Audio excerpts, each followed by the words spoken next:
Thanks for coming, guys. REIA Rico, Real Estate Investors Association of Puerto Rico. So who's here for the first time tonight? Nice. Thanks for coming, guys. We got a couple more people trickling in.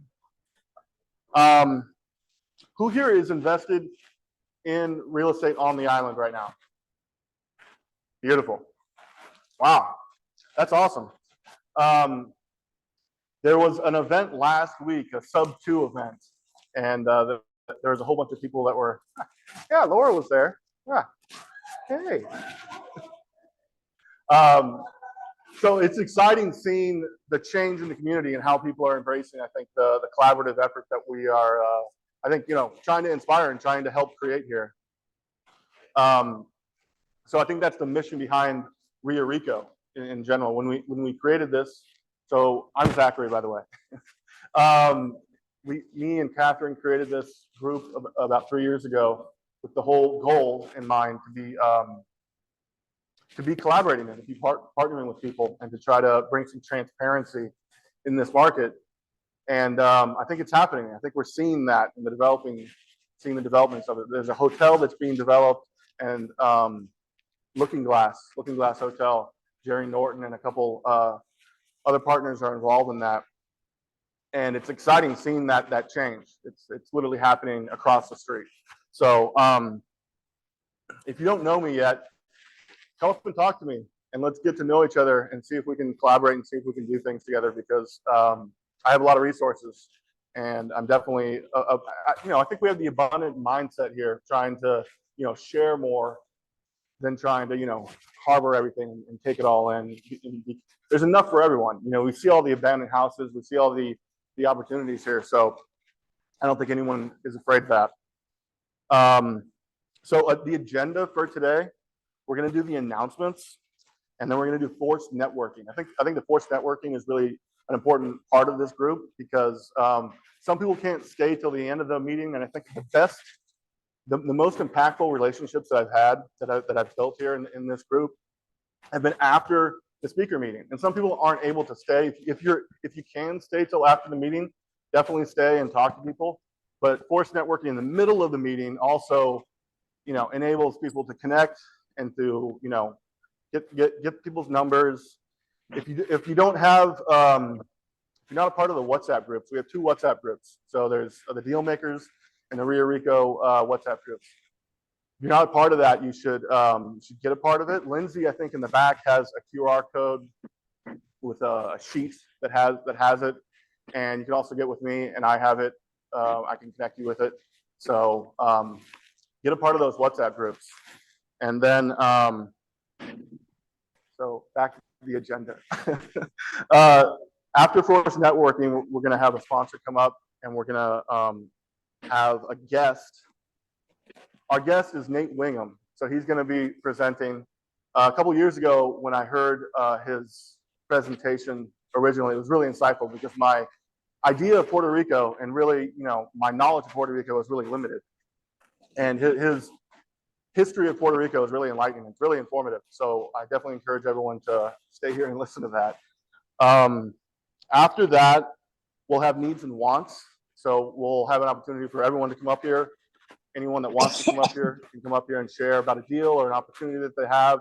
So, we're not trying to keep anyone down or anything like that. Everyone has an opportunity to, to be a part of this and see what they can do together.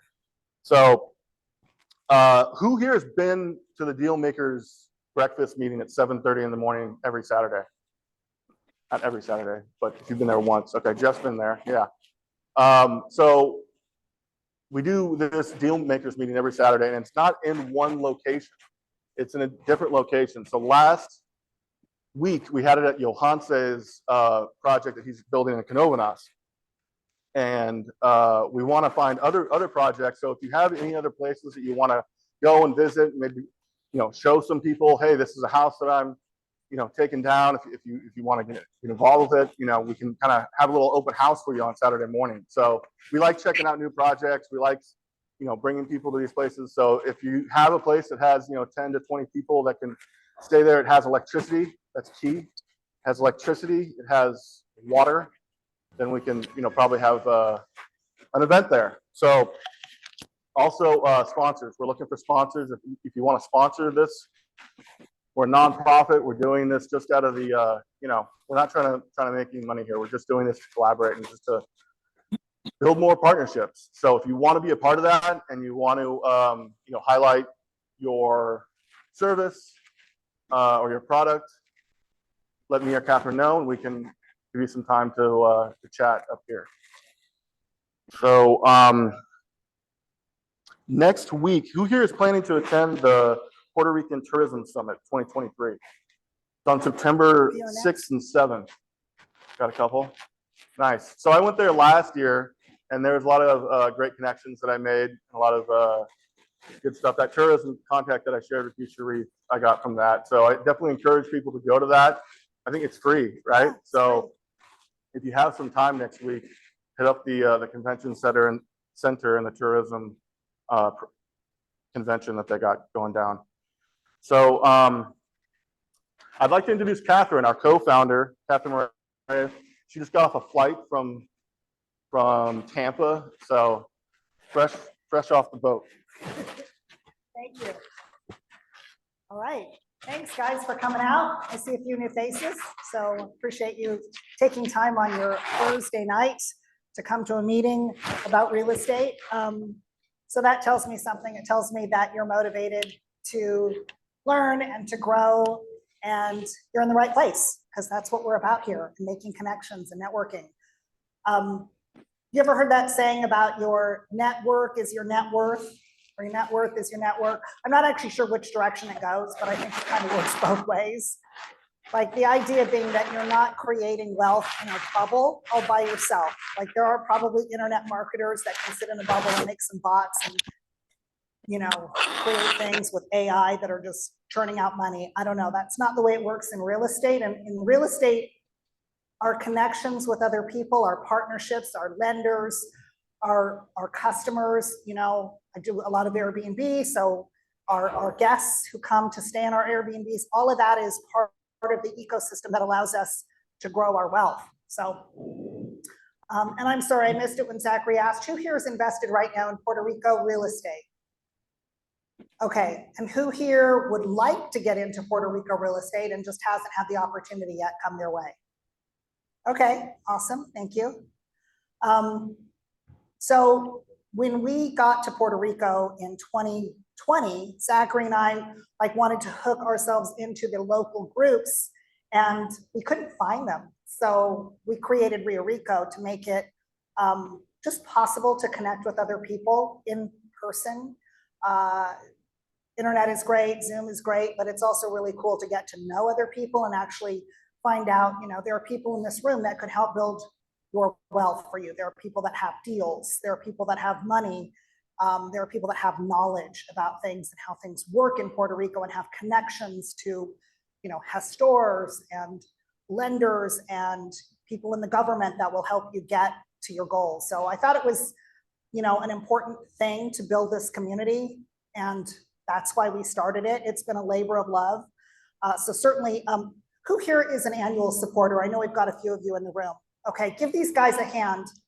They are part of the reason that the lights are on and we're able to rent this space. So I really appreciate the annual supporters. If you're interested in becoming an annual supporter, you can, I think there's a QR code in the back, and there's some going on the screen there. So it's $249 or $25 a month, and you get to go to the deal makers and this and be part of the WhatsApp chat and any other things that we do. Sometimes we do lunch and learns and other events.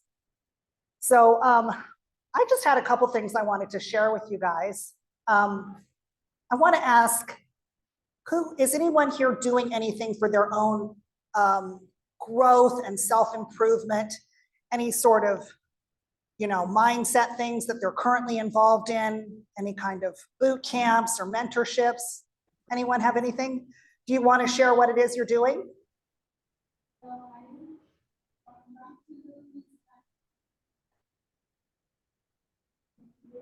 Okay.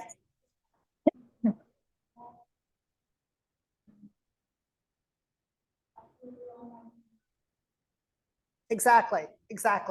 So it starts by just getting out the door, going to a place where you're going to meet people. Maybe it's a little uncomfortable because you don't know people, but you're taking the action. You're making the steps to get you moving forward to where you want to go. So that's great. Thank you for making us part of that plan. I recently finished, yesterday, I finished a 90-day millionaire mindset challenge with T. Harv Eker. Does anyone know who T. Harv is? Okay, so I did that with 4 of my friends. We just created a messaging group, and every single day we do the worksheet, do the affirmations, do the little exercises, and then we would put our worksheet, take a picture of it, and send it to each other. So it didn't cost anything to do this. It was just an informal way of being accountable. So I'd say, you know, if you can get with someone who is your accountability buddy, you know, find someone maybe in this room, maybe a friend of yours, to be accountable to something that you want to do, set some goals. That was really cool, just getting my headspace in the right place. And now that it's over, it's kind of like, okay, what do I do now? That was so cool, just to have a practice of something to make my mind be in a place of abundance. And the other thing that happened, which is really cool, is I joined the Sub-2 community, and I just did that. Was it yesterday? Yeah.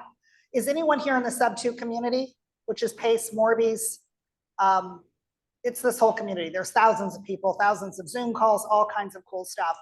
And that's been really fun and inspiring too, just seeing how everyone is helping each other and lifting each other up. It's part of what I wanted to create here in REIA Rico, is that we're going to be collaborative with each other. We're going to give each other a hand. When someone posts on WhatsApp, someone else is very quick to say, oh, well, this is the person you need to talk to. And it's great. We've created that. And I would just encourage you to do things like that in your own life that are moving you forward, whatever that is, whoever that guru is for you, or whatever that step is. And having said that, I would like to break off into groups so we can network amongst ourselves. And what we're going to do in a minute, when I give you the instructions to break up, you're going to go get to meet Lindsay on the way in. Give it up for Lindsay. She got everyone in the door. Give her a hand. We have just hired Lindsay as our property manager at this property you see up here, which is 610 Calle or Oare. This is over by Gustos in Miramar, and it just went online last month. And so what we're going to do is we're actually having the breakfast club there next Saturday, not this Saturday, which is Labor Day weekend, but next Saturday we're having our breakfast club here, 610 Calle Hor. And you'll get a chance to see that property. We spent over a year going through historical in Miramar, and you know, having to do everything the way historical said. We've replaced all the windows, the roof, all the tile was saved. A lot of it has very historical, sort of old Puerto Rico charm, and I can't wait for you guys all to see it. And I am going to ask for a shameless plug. If anyone wants to come to our investor party in October, if you use that QR code, you can give us a review on Google. You don't need to have stayed there, but if you want to drive by and take a look at it, or wait till next week when you get a chance to see it, we're trying to get our Google review algorithm up. So if anyone wants to do that, you get invited to the party. We'll have cocktails, and the investors are coming from California who helped put this deal together with us. So little shameless plug for our bed and breakfast. So next up, I want to have Bill Halleck is going to come up and talk a little bit about this amazing opportunity zone project. And we're actually taking a bus out there, some of the investors, and going out there this weekend. It's one of the biggest things happening on the island. So you want to share some information about it? Give it up for Bill Halleck. Yeah,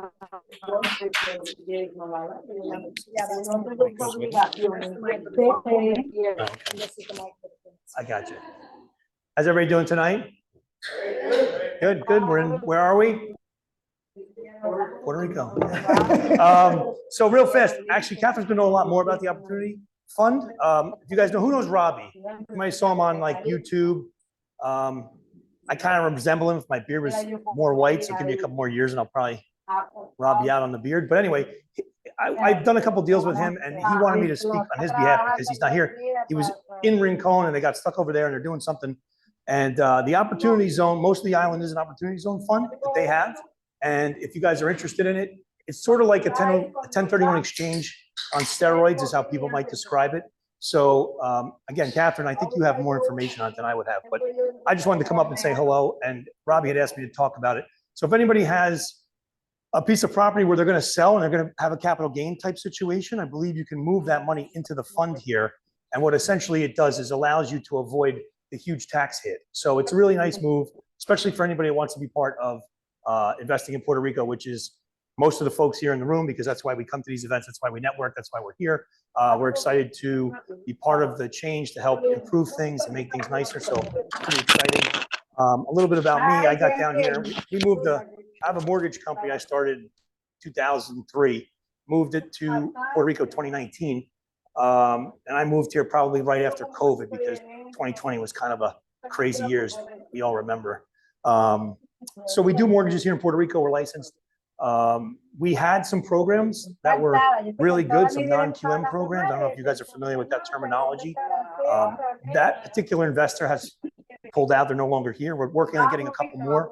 Had some words with one of the guys that are here tonight that there may be some fix and flip style loans potentially coming. So we're really hoping to find some of that stuff.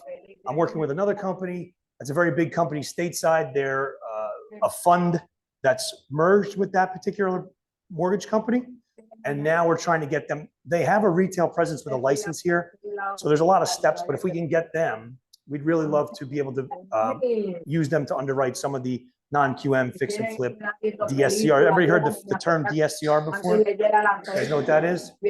So a DSCR loan is a debt service coverage ratio loan. So all it simply means is that the property itself, instead of looking at you, the investor, and your income, the bank is going to underwrite the loan looking at the cash flow of the property itself as like a mini business, let's say, right? So what are the rents? What's the expenses? Does it cover itself? And if it does, they typically do the loan. And this is not a commercial loan like a 525 or like this is like a 30-year fixed style loan. So it's a pretty cool product. We're hoping to get it back here.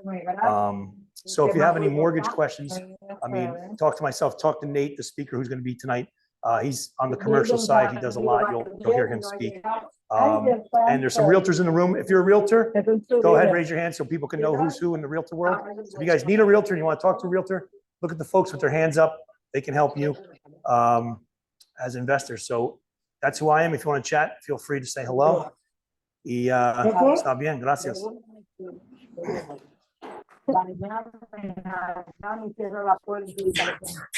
Thank you, Bill. Bill was one of the very first members of REIA Rico, signed up the very first night back in February of 2021, and then proceeded to sponsor our club for the next, I don't know, 6 months or a year or something, really long time, that he would come up and talk about loans. And, you know, the landscape has changed in Puerto Rico. It's, you know, I think it's gotten easier in some ways, and then we've got loan products where, you know, the rates have gone up here just like they have in the mainland. So it's a little harder to think about funding things. You're not going to be getting a 3% fixed, you know, anywhere right now. So that's what we're dealing with. This is well, ignore that message. This is a QR code about Paradise Island Opportunity Zone.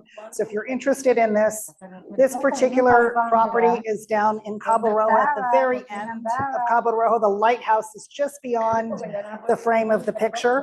So if you've been down that way, you know how beautiful it is. And this is one of the properties, along with there's a property in the mountains somewhere that's going to be the Jungle Retreat. And then there's the Hiawatha building, which is on Ponce de Leon. And they're actually doing construction. I think they either just started or they're about to start construction. And I believe it's opening in 2024. So the great thing about being involved in something like this is you've got an entire team of professionals. It's a completely passive investment. And I think this is really going to bring a lot of money, a lot of jobs, and a lot of tourism to Puerto Rico. It's going to be a very upscale, very cool project. I'm very excited to be involved in this myself. There are some other people I know that are coming to the island specifically tomorrow to go tour these properties. So if you want more information, You could ask me, I'll just try to point you in the right direction with people. I'm not a sponsor of this project. I'm just a passive investor myself, but I'm excited about it and I'm looking forward to seeing the progress on it. So if you're interested, let me know. Now, I want to get to the main speaker here, but I want to talk a little bit about Nate. I actually came down to Puerto Rico for an event in July of 2020 in the heat of COVID when we were all wearing masks and no one could go on the beach. And how many people were here at that time in Puerto Rico during that crazy COVID? Okay, yeah, it was pretty locked down at that time. And I was at an event with my tax attorney, John Heyer, and I went to meet with a couple of people after one of the classes right before I went back to California. And Nate was one of the people that I met that night. It was Nate and Jack Krupe and another guy. And I listened to them talk and I was just like going, oh my God, these guys really know what they're talking about. Very bright people. And I liked being around sort of like-minded people. And I was like, oh, these are my people. And it was part of what actually made me move to Puerto Rico. So Nate is partly responsible for the reason I live in Puerto Rico now. I think he's a very bright guy. So let me tell you a little bit about his background. He's been placing debt and equity since 2006. He's been involved in over $1 billion in transactions up and down the capital stack.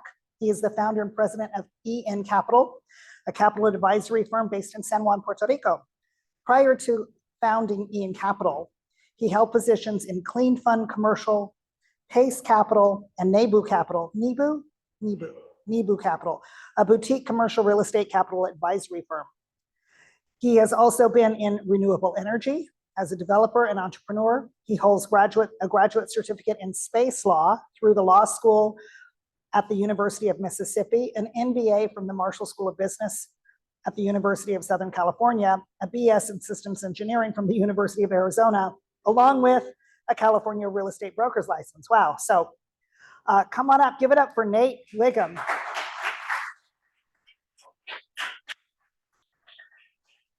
Let me give you this, and let me give you one of these, and then I will set up.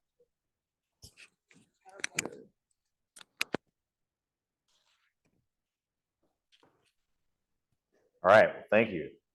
So while we're getting the presentation set up, I'm curious, who's been here for less than a year? All right, 2 years? 3? 4? 5? And who here is from Puerto Rico? All right. So I'm going to talk about a few things tonight.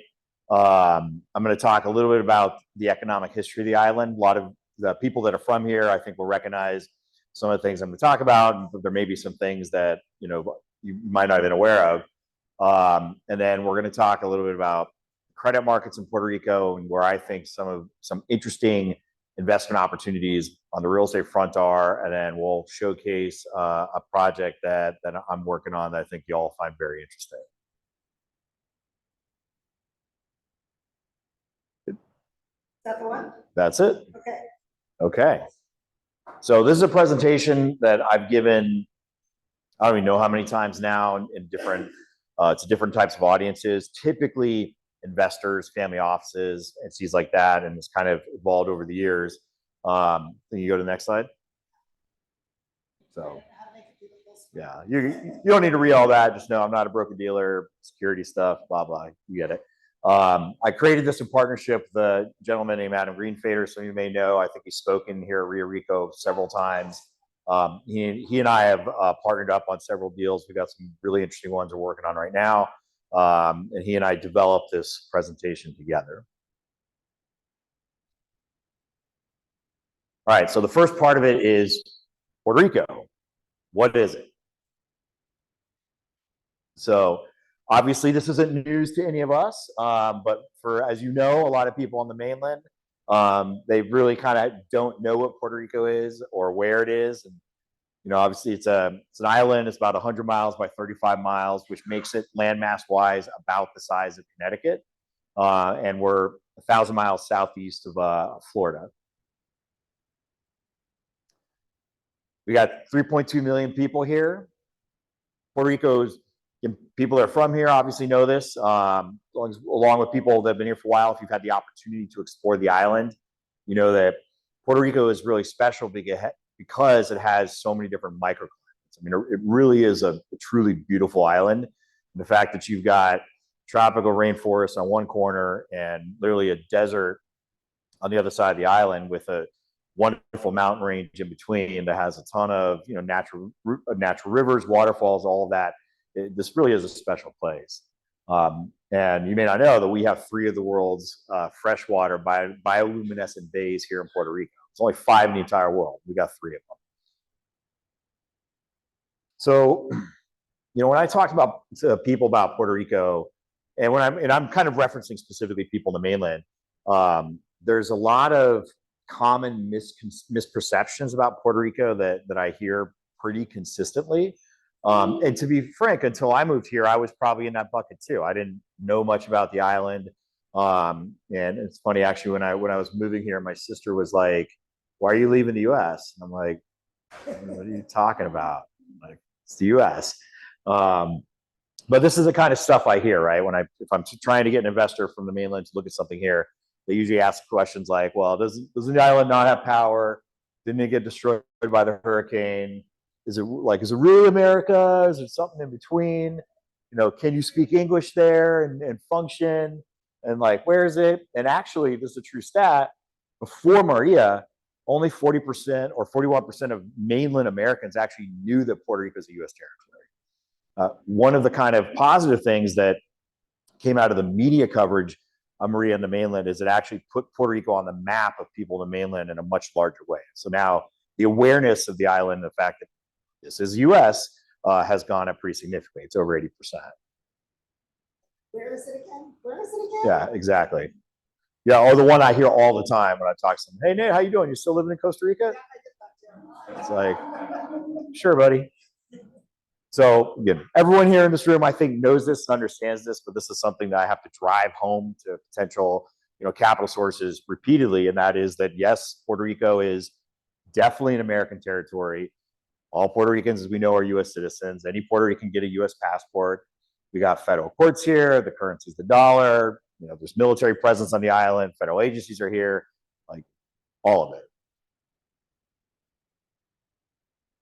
So when I talk about Puerto Rico, I always like to put it in context with the rest of the U.S. And if Puerto Rico was a state, it would be the 30th largest by population. What that means is that there are 20 states that actually have smaller populations than Puerto Rico. And if you compare the Puerto Rican economy to the rest of the US, it would be the 35th largest, which means that there are 15 US states that have less productive power than this island.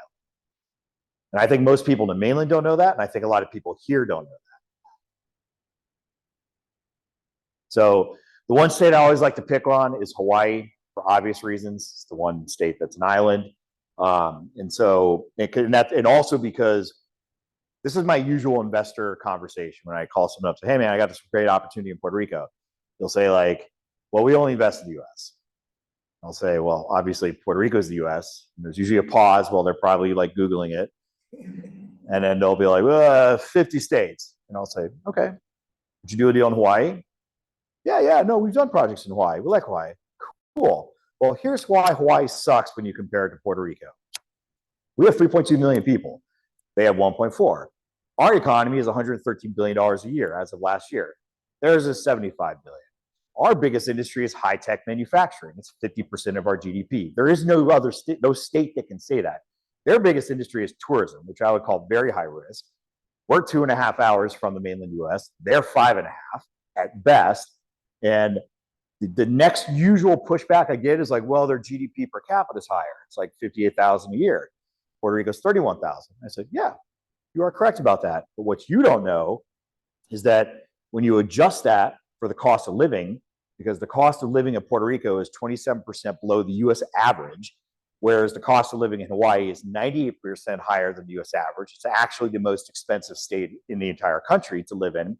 You adjust the GDP per capita relative to purchasing power, Puerto Ricans on average are actually 47% wealthier than Hawaiians.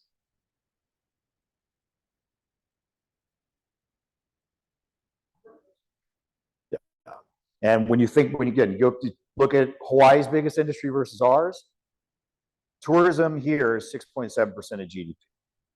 Hawaii is their biggest industry at 21%. The next one behind that's like very basic agriculture, like growing pineapples and pigs and stuff. But they have a very, very developed hospitality industry. They have 57,000 hotel rooms on their islands, whereas we have 15. And we're half the distance from the U.S. that they are. And we're going to talk a little later, more in depth about hospitality opportunity here. So again, just continuing what is Puerto Rico? As I mentioned, 50% of our GDP is advanced manufacturing. Roughly half of that is pharmaceutical and biomedical manufacturing or related products. We make more pharma and biotech than the next two states combined, which is California and Indiana. And again, there is no state that can say that half of their economy is advanced manufacturing. Nowhere close to that.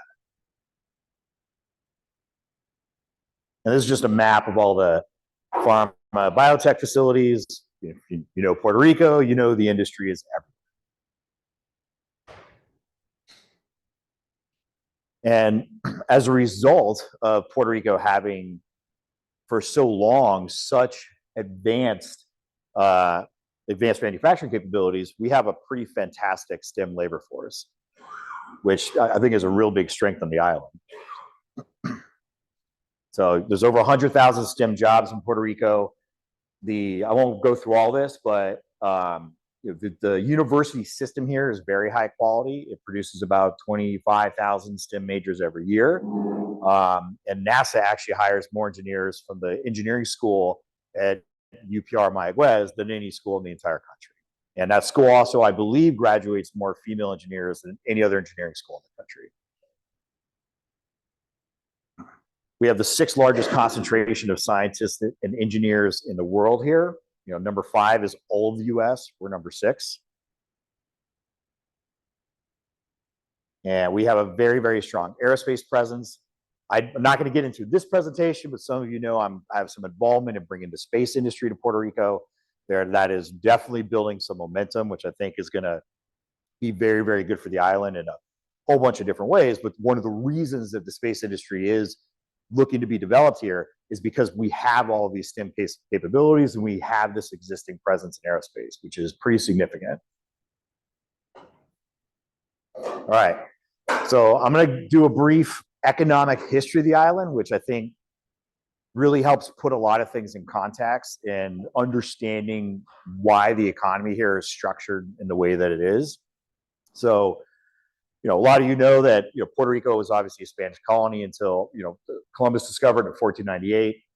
Spanish had it for 400 years. It was really like an agricultural-based colony or just a strategic port for them.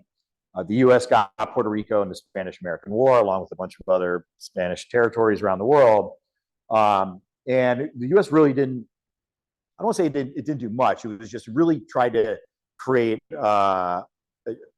Just have an agrarian-based economy here, which worked out okay. There was some struggles because they did a lot of monocrop agriculture around sugarcane production that happened to coincide with the Great Depression when demand dropped, and that created a lot of problems. And there's kind of a whole story there. The kind of key things I'm pulling out of here is, one, in 1920, they created the Jones Act, which is, I believe, a separate Jones Act than the one we're all familiar with that has to do with shipping, I'll say bullshit, and like why a lot of things are unnecessarily expensive here. It's kind of stupid. But this one granted Puerto Ricans U.S. citizenship, but also allowed the U.S. to conscript them into the army, which I think is probably their motivation. But in 1950, the U.S. Congress allowed Puerto Rico to pass their own constitution and elect their own governor. Prior to that, the governors had been, I believe, congressional appointees. When they did that, the first governor they elected was the guy the airport's named after, Luis Muñoz Marin, and he worked with we can go to the next slide. He worked with the federal government at that time under a program called Operation Bootstrap to industrialize the island.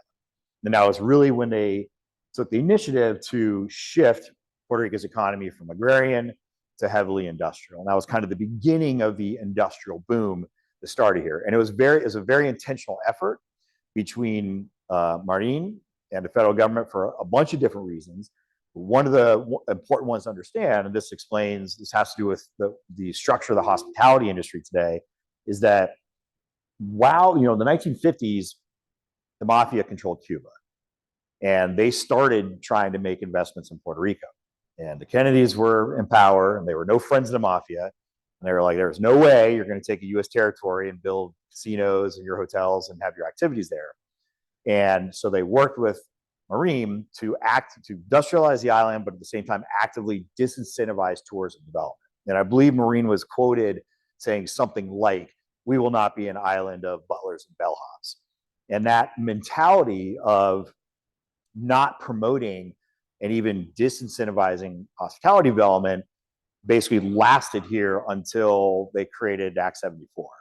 And like, what was that, like 2010, 2012, I think. And that's when the government really had to shift in mentality to promote hospitality. And we'll talk a little bit more about that. But the economy after Operation Bootstrap was doing very well. And then in 1976, Congress passed IRS Section 936, which created an income tax exemption for U.S. companies for their income produced in Puerto Rico. And that really kind of threw gas on the economy, and it just, it really blew up. And that's when all of the pharmaceutical companies really started coming into the island. And from 1976 to 1996, Puerto Rico was the #1 producer of pharma products and biomedical products in the world. As I mentioned earlier, today we're still #5, and we're the biggest in the U.S. by far, but the island was #1 for 20 years. So, when I talk about this, it all sounds great, right?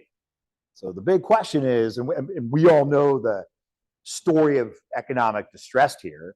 So it's like, what happened? The economy was kicking ass. Like, what changed? And what happened was in 1996, to my understanding, at the lobbying of the Puerto Rican government at that time, which was the pro-statehood party, he signed a law that would phase out 936 over 10 years. And I've asked a lot of people, why did the Puerto Rican government want to phase out 936? Like, you're totally killing the golden goose.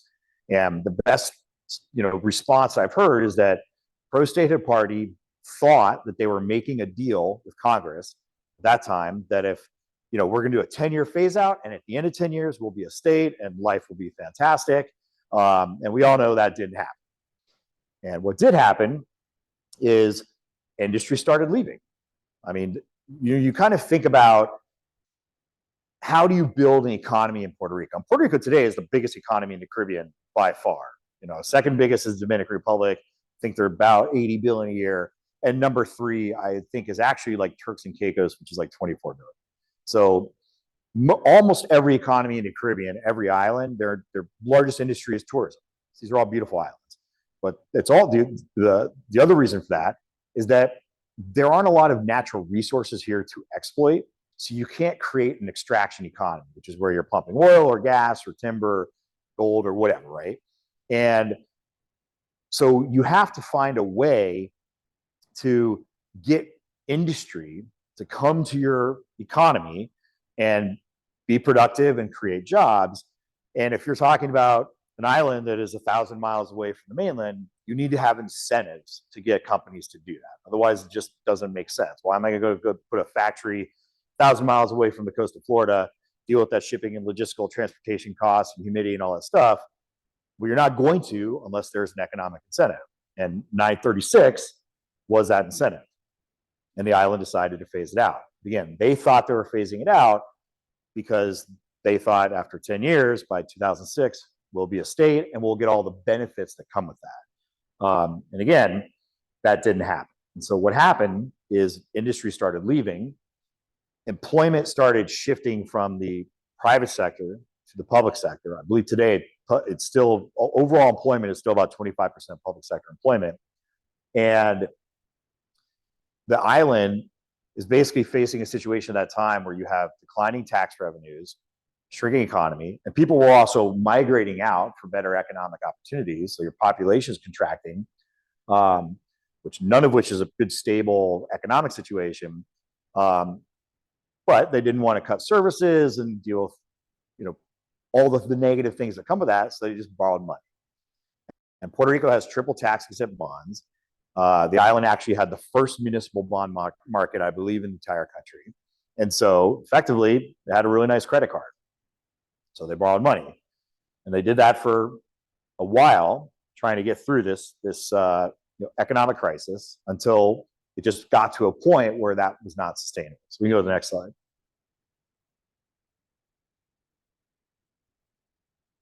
And so the island really dipped into I'd say, a very poor economic condition shortly after 9/11. So on the last slide, by 2006, when 936 was fully phased out and we're not a state, that was the beginning of basically a full-blown depression. And that depression lasted for about 12 years. We'll talk about when it came out of it.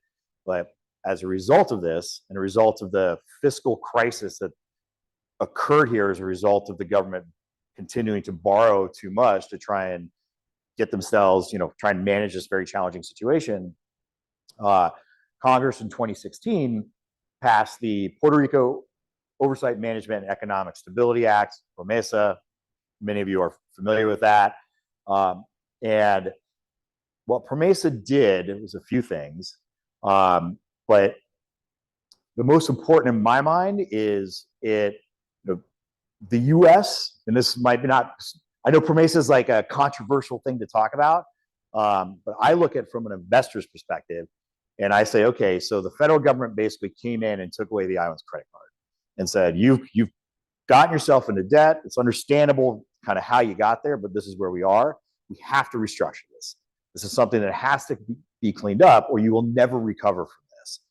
And so what they did was in 2017, they put Puerto Rico into a bankruptcy equivalent process to restructure that debt. And go to the next slide. And I would argue strongly they have been successful. In 2019 was when that depression ended. That was the first year in 12 years that the island had both positive population growth and positive economic growth. And the positive population growth, I think, is really important, because something that I hear a lot, it's like, that's like gringos and Act 22 people coming here and stuff. And the answer is, okay, some portion of that. But I think there's only like 5,000 or 6,000, individual investor decree holders in total that have moved here since they created the program. And you have an economy, or you have a population of 3.2 million. And so I do not think that that is enough to actually move the needle on that number. So what I think that is actually Puerto Ricans coming home. And I've met so many Puerto Ricans in the last, I've been here since June of 2019, so a little over 4 years. I met so many people that, I lived in the States for 10 years, 20 years, whatever it was. Now I'm back and I feel like there's opportunity here and I'm very happy to be back, which is a really awesome thing to hear. And can you go back? So again, the economy here is doing quite well. Last year, GDP grew 3.7%. That is like quasi-emerging market levels of growth. The mainland US was 2.1%. So like the island, in my opinion, is really on an upswing. And I think we're going to have a nice, solid, call it 5-10 year run, something like that, of just really strong growth. You go next one. Yeah. And as a lot of you know, the island officially exited bankruptcy in March of last year under a restructuring plan that reduced the credit claims by 80%. It dropped, which was the 33 billion to 7.4 billion you see there. But kind of more importantly, in my mind, is it reduced tax dollar debt coverage from 25% to 7%. And what that means is that previously, for every dollar of revenue collected by the government, they had to give a quarter of that to creditors. They've now dropped that down to, that's basically down by more than a third, effectively. And so that means that the government has a lot more income to work with to continue to do all the reconstruction, building system services, satisfying the public programs that we'd like to see here. And the last thing I'll mention on that is the bankruptcy also incurred $1 billion in legal and consulting fees. So it really makes me think I'm in the wrong business. So The next thing we talk about is Hurricane Maria, resiliency, because this is like one of the other objections I hear constantly about Puerto Rico. It's like, well, didn't the hurricane smash everything? And don't they get smashed by hurricanes every year? And while Maria was devastating, what most people don't understand was that that was the first Category 5 hurricane to hit Puerto Rico since 1928. One of the reasons that the hurricane was so devastating is because the island, frankly, wasn't that well prepared for it, because hurricanes, like fear of hurricanes, wasn't really a thing. I think in the 30 or 40 years before Maria, there was like 2 incidences of other hurricanes. I think Hugo and George. I think one was in like the 90s, another one was 80s or something. And the worst, 89, yeah. Yeah, the worst one, which I think was Hugo, did $1 billion in damage. Now it's primarily due to flooding in the mountains and those areas. The island hadn't seen this in, what is that, 90 years? So, and that's what I tell potential investors, like, look, talk about climate change or hurricanes getting more frequent, probably sure, we'll have to go down a path, but the probability of a Maria type event occurring, like every year or something, I think is so low, it's not something that you really have to be that concerned about. That said, Maria obviously was very devastating. It was a direct hit to the island. It was literally your worst case scenario, where you have a Cat 5 hurricane that slowly crawls from the southeast corner of the island to the northwest corner. I think it entered in like Yabucoa, around there, and just crawled across the island. And you had winds over 200 miles an hour. In fact, some of you guys might know about the Punta Lima wind farm in Naguabo. And I know the gentleman who developed that farm. And he said, it literally ripped all the blades off, knocked a couple of the poles down. And those things are incredibly well engineered. And I think he said they had recorded winds on some of those turbines of like 240 miles an hour, which is just wild. Did $100 billion in damage, 100% power loss. I mean, some people here didn't have power for a year, and destroyed 35,000 homes and damaged about 180,000. Go to the next one.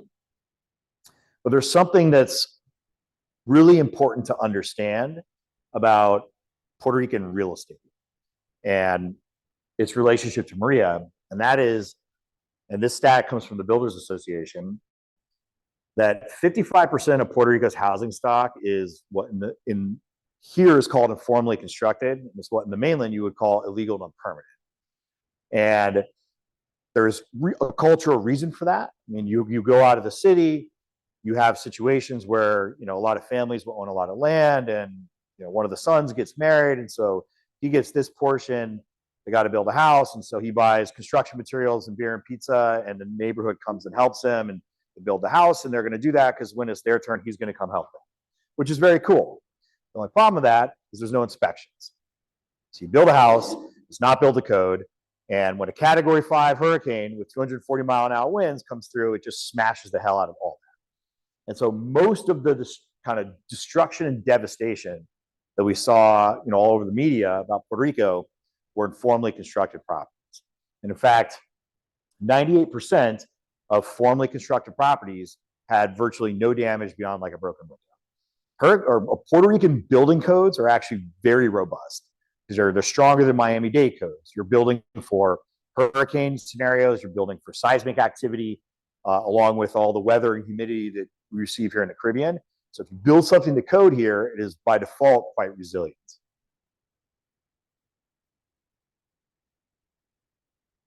So we're going to talk about the power industry, which obviously, again, Maria, 100% loss of power on the island.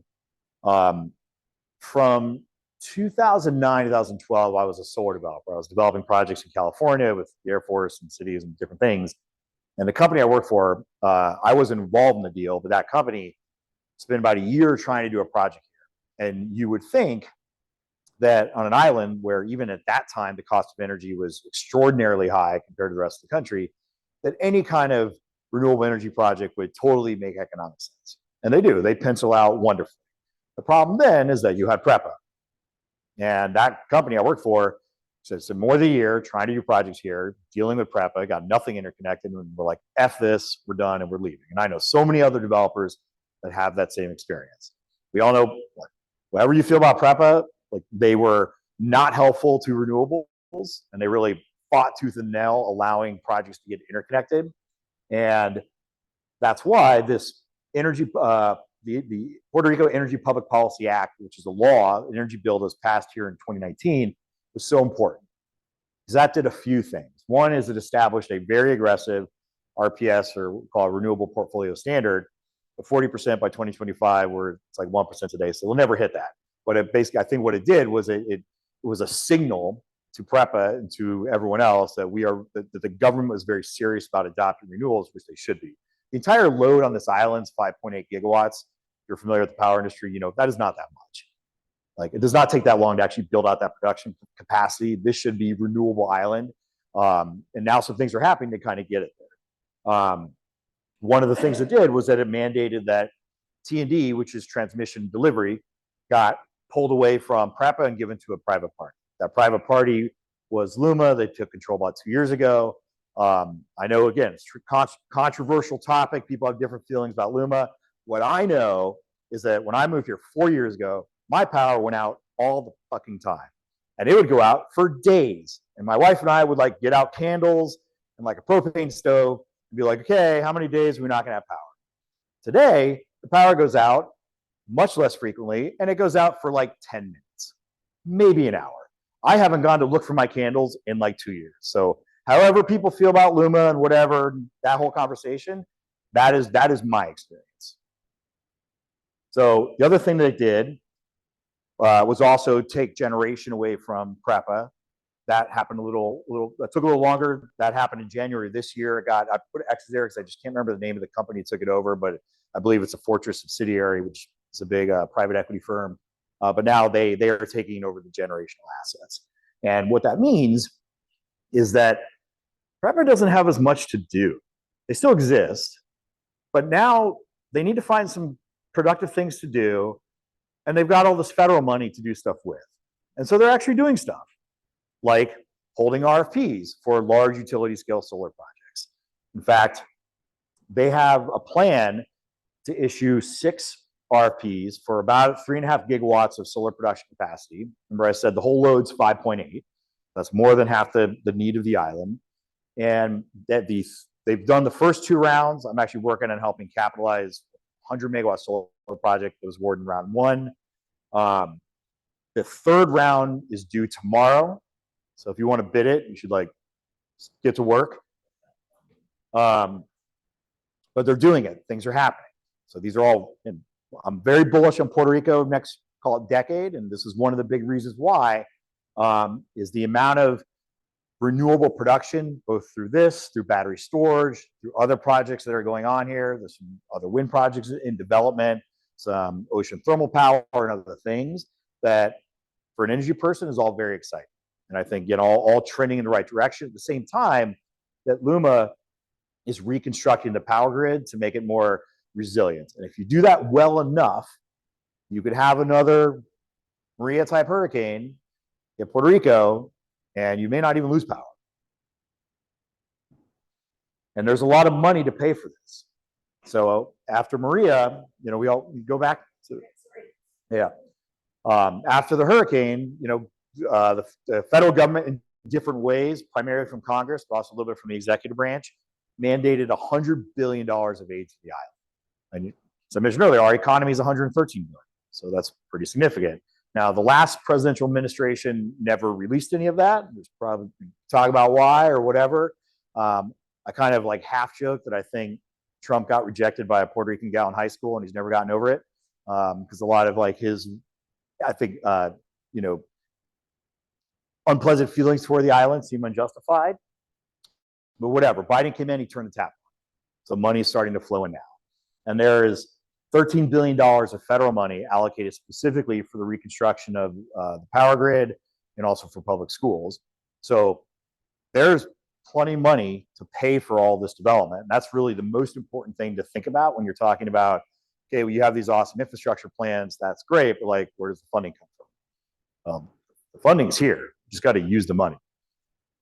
And actually last year, I think it was part of the overall federal budget, There's $1 billion allocated to Puerto Rico for grants for residential solar projects. So if you qualify as a low-income homeowner in Puerto Rico, you're going to get a free solar system. I think the grant amount is up to like 30 grand per household or something like that.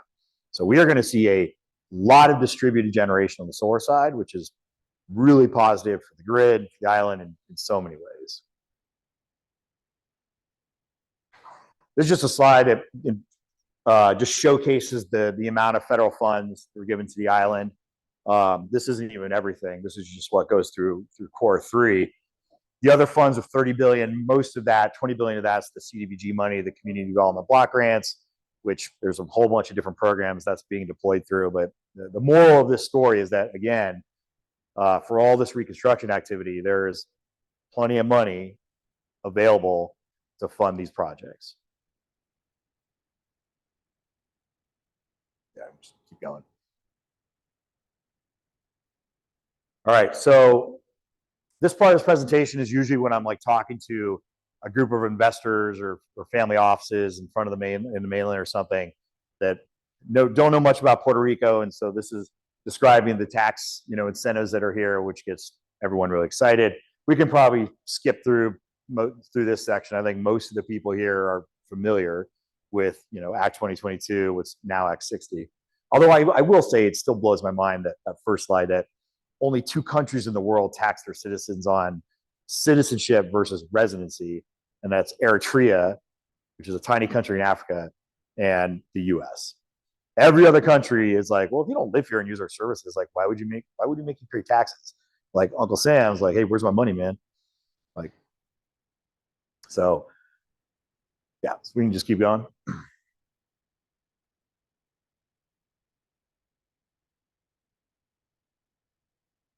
All right, the one thing here that's important that most people here are aware of, but it's worth mentioning, and I think, Catherine, you mentioned this earlier, 98% of Puerto Rico is an opportunity zone. So that basically means that unless you're doing a deal on like this tiny little strip of Condado or at Roosevelt Roads, you're in an op zone. The only reason Rosie Roads isn't an op zone is because it has no population, and the op zone census tracts were chosen based on the population and their level of income.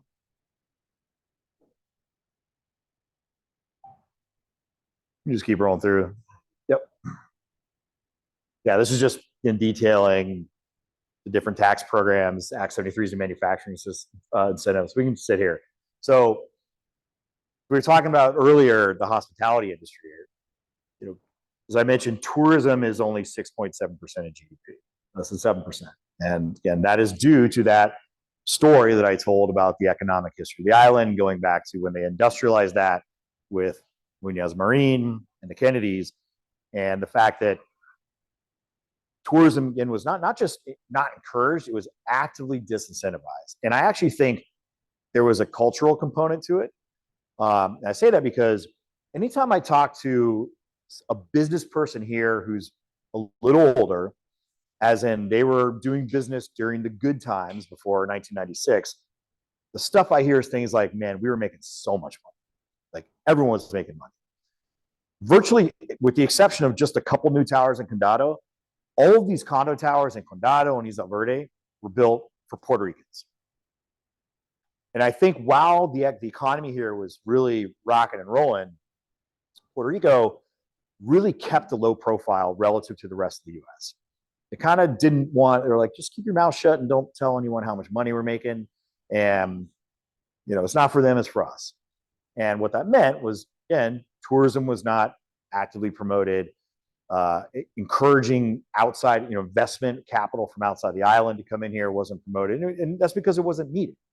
I mean, you had so much capital kind of sloshing around the economy here through 936 funds. Like one of the things the banks had to do while you had 936, which was actually set aside a certain portion of the capital that they held on their balance sheet from those entities that were qualifying for that tax incentive, and use those funds to finance the development of projects here in Puerto Rico. So getting a construction loan here to build anything was really, frankly, pretty easy because the banks had like a mandate to issue and deploy those dollars. So again, the whole reason to share all that is to and put in context why tourism is so underdeveloped here and this is a beautiful island in the middle of the Caribbean, where every other island in the Caribbean's biggest industry is tourism. But that's changing. So, when the island was in its economic distress, it had to get creative, right, to figure out how to get out of this hole. And so that's when they started really creating these tax programs. And Act 74 was the tourism tax credit. And a lot of you guys are familiar with it. For the ones that aren't, this is one of the most amazing incentives I've ever seen as a commercial real estate guy. I mean, when I got here, I didn't know anything about this. I learned about it, and I'm like, wait. So if I build a hotel here, not only in a market that is fundamentally undersupplied relative to demand, the government will give me 40% of the entire project cost, including my acquisition basis, as like free money. And it's like, yeah. Like, why would I invest anywhere else? Like, if you're a hospitality investor, like, I don't know why you'd be doing deals anywhere, frankly. And again, that is in a market. And while adding one more thing to that, which is because the island had been economically distressed for a while, your average acquisition basis has been reduced relative to comparable markets. So I can buy property relatively cheap. Again, I have intrinsic demand in the fundamentals of the market for this particular asset class, and the government will fund almost half my costs. Like, it's a no-brainer. So this slide is just talking about some of the tourism offerings about Puerto Rico. There's something really important to understand about what happened during COVID, which is COVID was really when, for the first time, the hospitality market here got on the radar of US mainland travelers in a big way. And that really happened because it was during COVID, and obviously this is a US territory, so you didn't have to go through customs, you didn't have to deal with all that bullshit when you went to somewhere else in the Caribbean.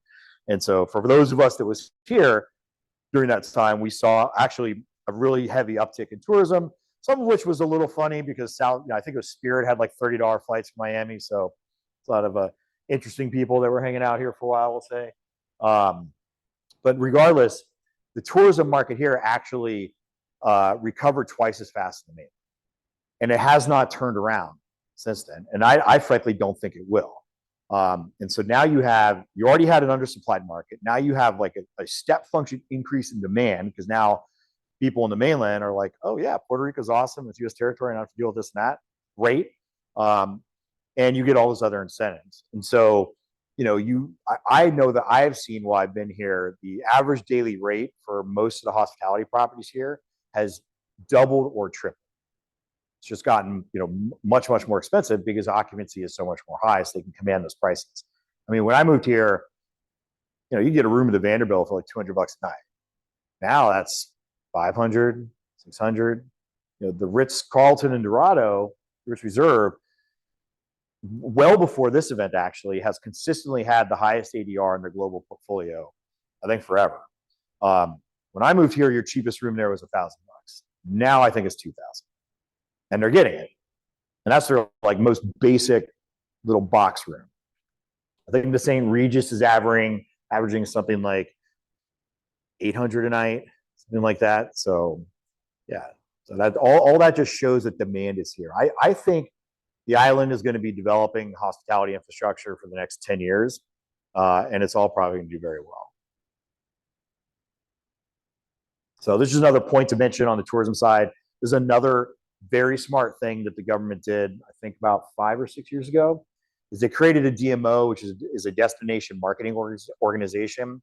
And that organization's job is just to consistently control the branding and the marketing of the island to the tourism industry. And they're doing a very good job of that. And for all the reasons I just talked about, occupancy is very strong, ADRs are going up. That's, I think, very much, a result of what this entity is doing. So this one's just continuing to talk about the tax credits. We can roll through that. Yeah, that's just a breakdown of the 30% versus the 40% flavor. The only negative about this program that I would say is that on paper, the 30% is actually more attractive because you get your first tranche, which is a 30-year tax credit per the law when you obtain your construction financing. So that if you have your kind of typical, call it 60-40 debt equity split on a hospitality development, well, that means you get 25% of your equity as government or free money from the government before you put a shovel in the ground. Sounds great. The problem with that is that DDEC is taking 2 years to sign those decrees. So no one's using the 30%, they're all using the 40 because it doesn't really matter. So, take the bigger number. This is just a breakdown of the impact on returns when you, from a kind of standard hotel development project, when you factor in the tax credit. The only real big takeaway from this is just how dramatic, how much of an impact on your overall project level returns you're going to see when you take advantage of these tax credits. All right, so yeah, you stay here. So, oh no, sorry, go to the next one. Yeah. So another product type from a real estate perspective that I think is a really big opportunity here is high-end housing. And the reason for that, as many of you know, is that if you come in under Act 60, you have to buy a primary residence within 2 years. It's part of the requirements for your decree. And most of the people that come for Act 60, because there is some expense to, putting those the decree in place and maintaining it, I'd say are relatively successful, some extraordinarily so. And so the product type that those individuals typically want to live in, up until just, there's like a couple of condo towers in Condado that have come online in the last year or so, the Peninsula, and I think like Icons are developed now. For those, there hadn't been any new development of this real estate property type for 20 years. And so when COVID happened, again, the influx of degree holders really went through the roof. When I got here in 2019, I think there was a total of like 2,500 from 2012 to 2019. And then that like more than doubled in a couple of years. And that's because so many people were moving here to flee COVID lockdowns and everything that was going on in California and New York and other states. And so demand really went through the roof for this particular product type. And so we started seeing some wild pricing. And that's when we started seeing, really high home sales in Dorado. Like the most expensive home in Puerto Rico sold for $30 million. Although that's a funny one because the press kind of like tried to showcase that as like a negative thing. But they always forgot to mention that that's Orlando Bravo's home. He's a Puerto Rican billionaire. He's like one of the greatest success stories coming out of the island. He's an incredible private equity investor, SaaS investor. And he's the one, he was moving home. And he paid the highest price ever at that time for a property in Puerto Rico, but they like forgot to mention that. But so, yeah. So, and there was a property listed this year for 45 million. I don't know if that actually sold. That was the highest listing ever in Puerto Rico. There's a couple condo development projects, in Condado. There's one in Puerto de Tierra that I know the developer of. I think, so this is about 2 years ago when they pre-sold. They pre-sold 30-something condo units at an average price of like $750 a foot in 2 weeks, and they pre-sold the penthouse for $8 million. So that just demonstrates how strong the demand for quality housing is here. And so the reason why I present this is because I think that is an opportunity. I'm kind of going through I see hospitality. There's a huge opportunity here to invest in for people who want to invest in real estate. I see high-end housing. It's another really big opportunity just because, and there's other things we'll talk about as well, but those in particular, just because the supply and demand curves are so imbalanced. So it's really hard to see how you're going to lose money or have a project that doesn't perform well when, again, supply relative to demand is just so off. All right, so the next thing I'm going to talk about is credit markets here, which is its own fun, interesting discussion, but it will also lend to opportunity. So I talked about the history of the island. What a lot of people don't know is Puerto Rico used to actually be a banking hub. So at this time, 2006, and this is actually when the island was going into distress, all these banks were here. But what happened was, again, Puerto Rico goes into depression.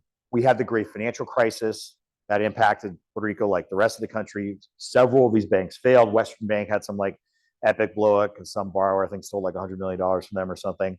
And eventually all of them started leaving. And then actually in 2015, the island had another internal banking crisis where several other banks blew up, like Doral Bank. Doral was a bank that was almost 100 years old. fact, I remember in 2006 pitching construction loans to their New York office for deals I was doing in other parts of the country, but they didn't survive. When I moved here in 2019, we had 5 banks because we had the 3 that are here, and we had Scotiabank and we had Santander. They left about 2 years after I got here. So now I say we have 3.5 banks, and half because I'm referring to Banesco.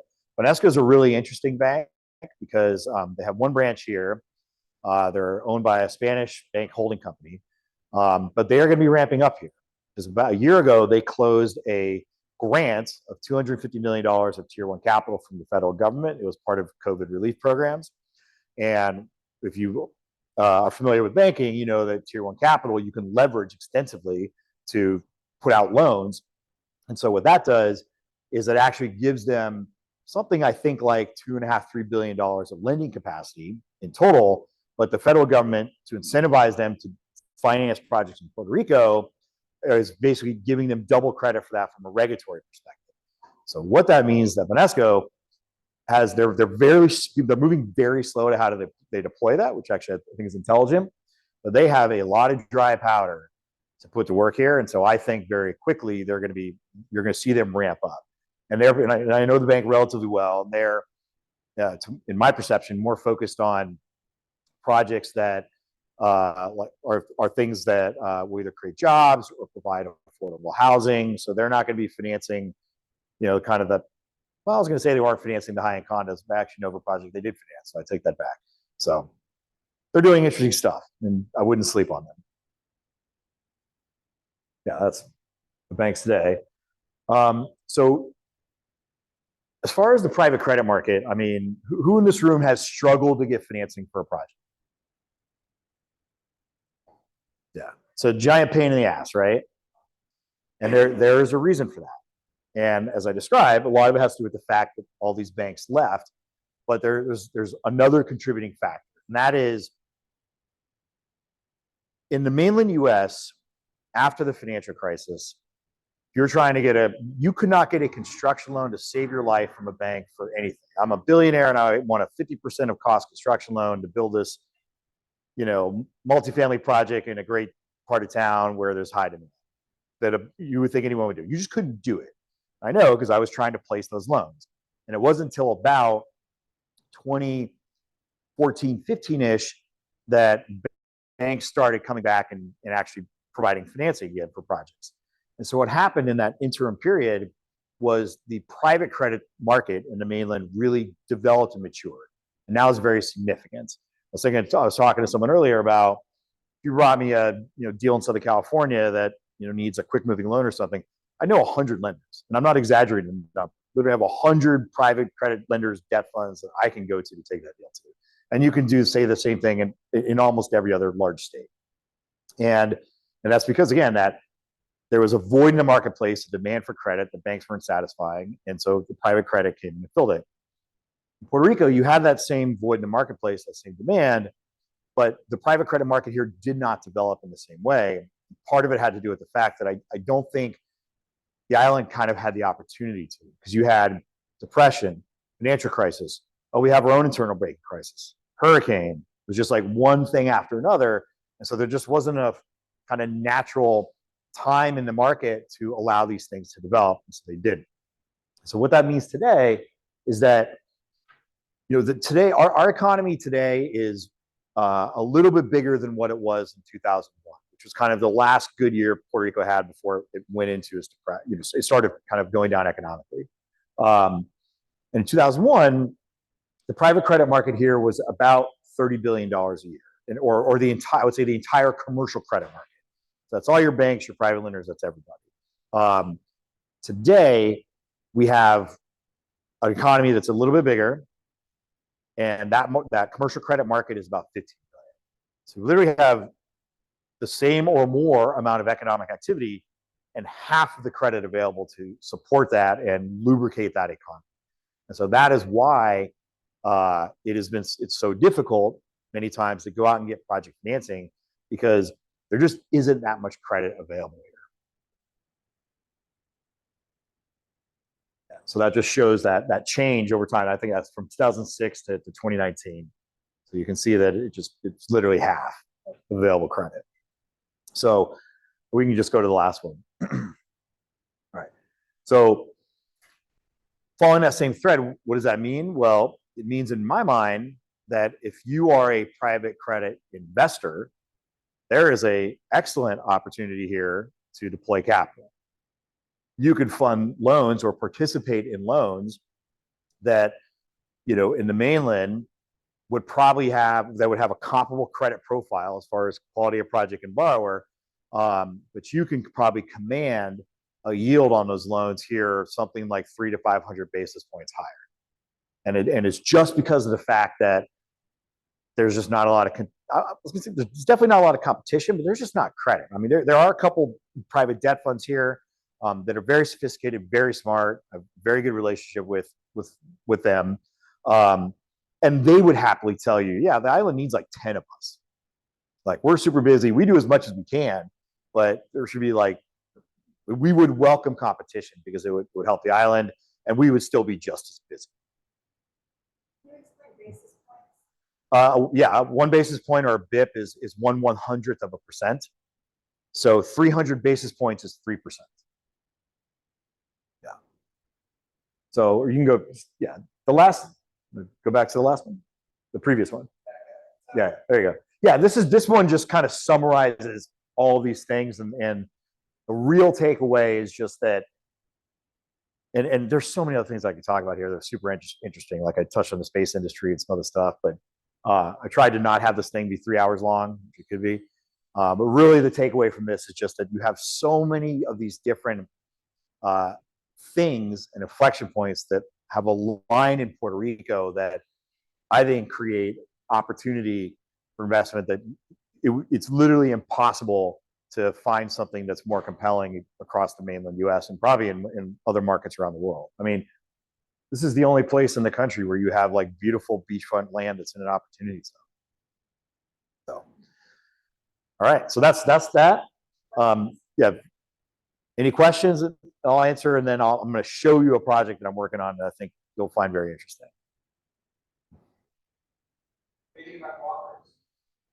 As far as on the banking side, I think so. They definitely have a role to play, and there's a lot of them. I think there's like 100 or something around the island, and some of them are funding some deals in syndicated loan structures. In fact, there's a guy that many of you will know that has a project not too far from here that got a loan from them. But he will also tell you that they are a real nightmare to deal with if you're talking specifically about real estate project, whether it's construction or rehab financing, because they generally are not that sophisticated around that. So they are an option. And when you have a limited credit market, you should think about every option that you can. But that one, I think, in particular, comes with a lot of brain damage. The credit unions. Yeah.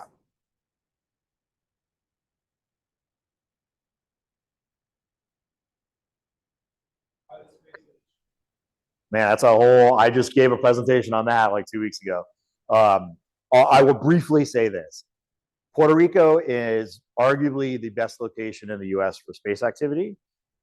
One, because we have all the STEM related stuff and infrastructure and advanced manufacturing infrastructure that are here, which is very significant. But it also has to do with our geography.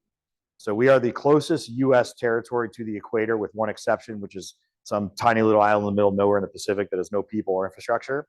And when you're doing launch activity, you generally want to launch as close to the equator as you can, and you want to be able to launch to the east. You want to do it over water. And the reason for that is that the Earth is a sphere that spins around a fixed axis as one mass. And so what that means is that the land that is traveling the fastest on the surface of that sphere is the equator, because that land travels over a circle that has the widest circumference. And land near the equator actually moves 47% faster than land near the poles, which means if you launch close to the equator and you launch to the east with the direction of the Earth's rotation, you get a speed boost compared to launching somewhere else. So I need less fuel to get to orbit, which means I have more payload capacity, which means I have better launch economics. And then there's other additional benefits that have to do with communication, things and all that. But that is really the primary reason why I think the industry should be here. There's a lot of cool stuff in the works. There's an RFP the Ports Authority has had open for turning Roosevelt Roads into an active horizontal launch and takeoff spaceport, and as well as doing mobile sea launches out of sea for larger vertical rocket takeoff, so you don't fly over Vieques, and all that stuff's in motion now. There's a lot of cool stuff that's happening here. Yeah, which is another real estate opportunity. There is a spaceport that gets developed out there. There's a lot of land. I mean, when the island kicked out the Navy, that economy crashed. And before that, it was really booming. And making that part of the island Space Island, which I think it should be, can really rehabilitate that part of the island, will create a lot of opportunity over there for people who live there and also for people that invest there. That's a whole nother presentation. Any other questions before I talk about this project? All right, so this is a development project that I'm a partner in Palmas. How many people here are familiar with Palmas? Okay, so Palmas, as you know, has so many awesome amenities, right? You've got a private school, you've got equestrian stables, you got a hotel, you got 2 golf courses, you got the biggest pickleball and tennis center in the Caribbean, you got a marina. There's one big thing missing, and who wants to guess what that is? Exactly. You live in Palmas, and many of you people that know it, you have to drive 5 miles to Humacao to buy your groceries. And that's to go to Walmart or Ralph's. You want something, if you want to go to Costco, you got to drive more than 20 miles to Caguas. If you want gourmet items, you're driving here to San Juan. It's 40 miles away. In a very large, high-end gated community that has 2 golf courses and a fucking marina, you have to get in your car and drive 5 miles away to buy like basic stuff, right? So our project, we're going to solve that problem. We're building the Palmas Town Center. This will be the retail development in the heart of Palmas. We can roll through that. Yeah, so this is just a summary of the economics of the project. I'll get into this. This is just reinforced that message. This is a map of all the amenities that are in Palmas. And again, you can see there's no high quality retail. You can keep going. That's just a map that shows the distances and you have to travel to go buy very basic stuff. And our project is right there, right in the center of Palmas. I frankly don't think there's a better location in Palmas for this. If you're familiar with it, you drive in, you hit your second roundabout. There's a big piece of vacant land on the left.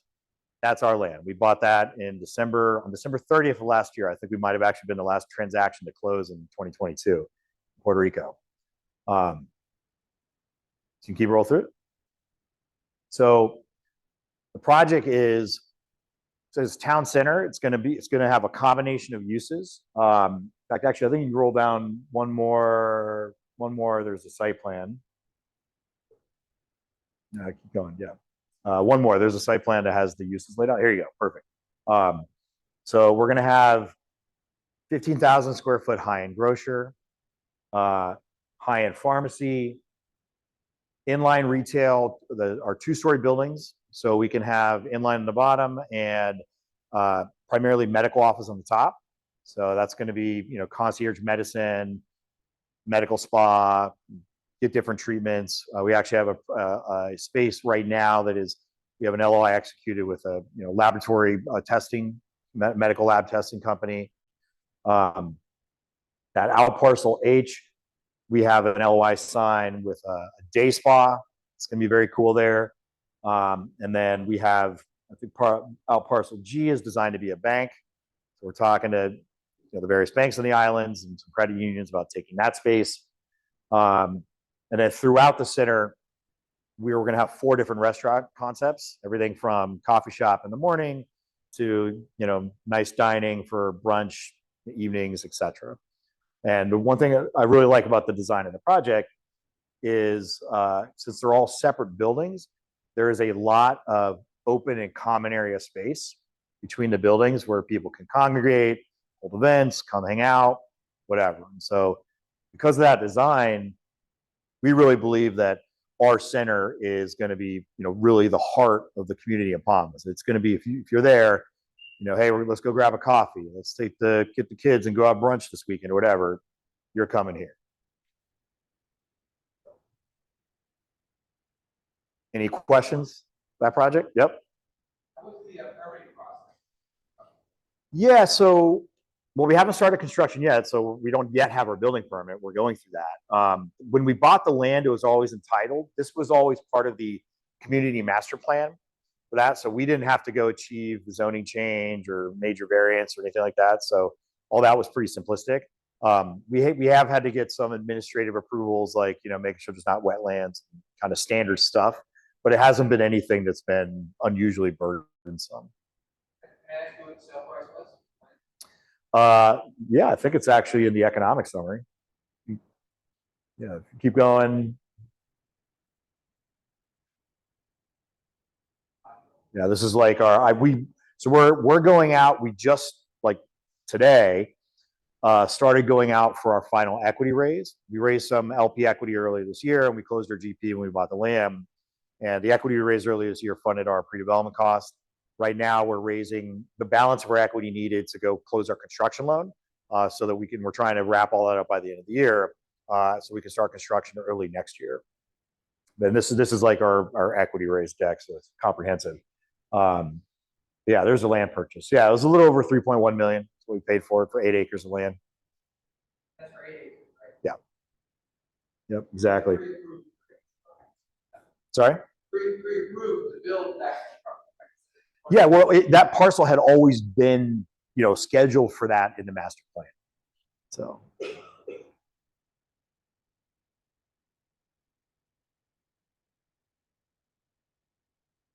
All right, any other questions about any of this? Okay, go for it. What do you anticipate the value being? Well, that's also in there. So right now, our plan, it's funny, actually, our original plan was to sell the 3 out parcel pads during construction. And it wasn't because we didn't want to build stuff there. That was just our assumption that for, like, the bank usage and other things, the ultimate user would want to own the real estate. The day spa that's going on at Pat, I pointed out, they came to us because we're doing our pre-leasing now, which is going very well.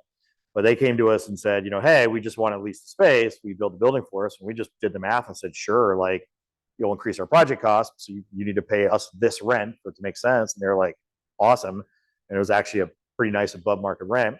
So we inked that. So I actually had to reach out to a couple of our LP investors this week to say, hey, you're going to see new materials. Project costs gone up a little bit. Here's why. And the overall return actually went up. But that total exit value represents the remaining expected sale price of the remaining 2 pads, and then the exit value of the leased real estate. And we're doing this as a merchant build. So basically it's, build it, lease it, stabilize it, and sell it. With that said, we do have one of our GP partners has a opportunity zone fund along with an Act 185 Puerto Rico private equity fund. And so we have both of those vehicles available to investors that want to use that capital to come into this project. When is it going to be finished being built? Yeah, we're expecting a 2-year construction cycle. Yeah, because it's a great design, but it's relatively simplistic construction. It's nothing just from an engineering standpoint is really unusual. But we're expecting it to be complete like June 2025 or July 2025. Our exit month in our pro forma is June 2026 because our pro forma assumes a year of operations. But in reality, we're going to be marketing this for sale while we're in construction, and we'll be fully leased by the time we finish. So I think what's probably going to happen is we're going to have it under contract while we're in construction, and then as soon as we get our CTO and tenants take occupancy, we sell.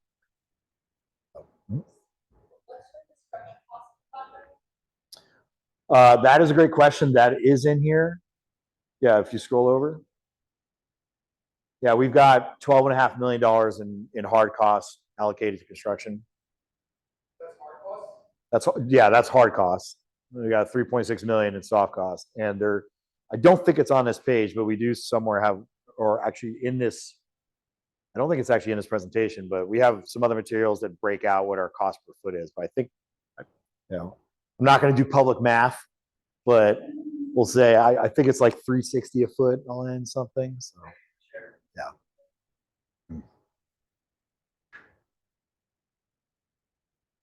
How much do you still have to raise? Sorry? How much do you still have to raise? 7 million. We just opened this week. Yeah. Yeah. It's a Reg D 506C. So So if someone had opportunities on funds Mhm. to invest or qualify to accept OZ funds. yeah, absolutely. And we've already filed for the Puerto Rico Opportunity Zone Priority Project status, which if you're awarded it, and we don't see any reason why we wouldn't be awarded it, you get a lot of additional economic benefits. There's a tax credit that comes along with that. You get at least a 50% reduction, if not more, in your construction taxes, it's like $500,000 of expense to the project. So, and we actually, in our pro forma, we have not included those incentives because we actually don't have the approval yet. So we tried to be very, very conservative in our underwriting. And even on that basis, our returns, I mean, you can see here, are very strong. We're talking about basically a 24% deal levered IRR and just under 20% net to LP, which, ground up development, Class A retail in a market like this, that is, I'd say, quite strong. And again, I would say that is very conservatively underwritten. In fact, the LOIs that we're signing on our leases now are somewhere between $5 and $10 a foot higher than what we have in the pro forma. And someone mentioned, I was chatting with someone earlier, and she mentioned Palma Nova, which is the other retail. If you're familiar with Palmas, you know what that is, and like why it's struggled so hard. And I think it really is just the incredibly poor design of that complex. Familiar with it, what I'm talking about. And so the problem is, and that was one of the issues when we raised our first tranche of equity for this project. That was a question we get, is like, well, why is someone going to come there when Palma Nova is empty? And it's, well, I don't want to say it's because that's a pile of shit, maybe, but ours is brand new and awesome. And if I'm a tenant that I want to come and serve this market, I want to be here. And our leasing interest is very strong.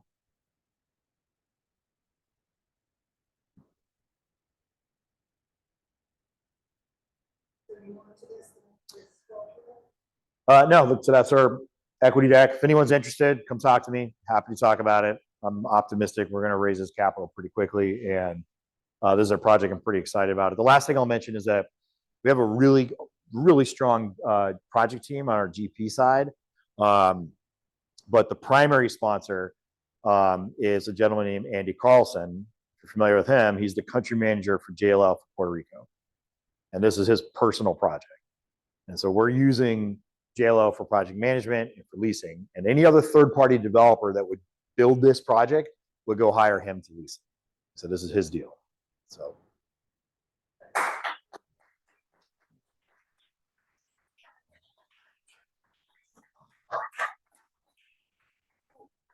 Thank you, Nate. I'll get the, Oh, yep. awesome.